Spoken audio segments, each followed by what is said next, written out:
எப்போதாவது பிரிட்டிஷ் ஆட்சிக்கு எதிராக நினைவீர்களை பற்றி கேள்விப்பட்டிருக்கீங்களா? இப்போ மருது பாண்டியர்களை பற்றி பேசலாம்.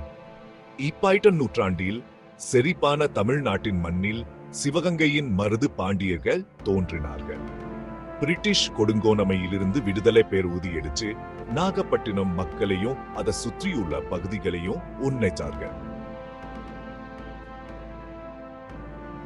இந்த போராட்டத்துக்கு தலைமை தாங்கியவர்கள் தான் அச்சமற்ற வீர்கள் மருது, செல்வம் மற்றும் ராமசாமி. அவர்கள் தங்கள் சமூகத்துக்கு உத்வேகம் அளித்தார்கள், போராட தூண்டினார்கள், கிளர்ச்சியின் தீபத்தை ஏற்றினார்கள். சீன் 3 போராட்டம். அவர்களின் போராட்டம் கடுமையானது, வெற்றியின் சுவை இனித்தது. ஆனால் பிரிட்டிஷ் ஆட்சியாளர்களிடமிருந்தும் உள்ளூர் தலைவர்களிடமிருந்தும் எதிர்ப்பு தீவிரமடைந்தது. கடுமையான தண்டனைகளை எதிர்த்தாலும் அவர்களின் உறுதி குலையவில்லை.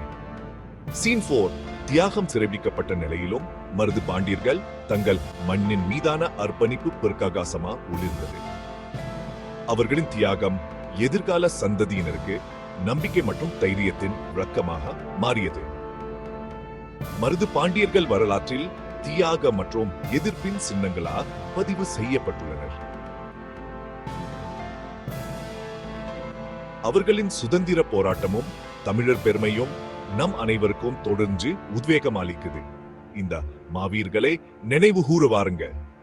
மருது பாண்டியர்கள் தமிழ்நாட்டின் வளமான பாரம்பரியத்தின் மற்றும் அசைக்க முடியாத உறுதியின் சின்னங்க.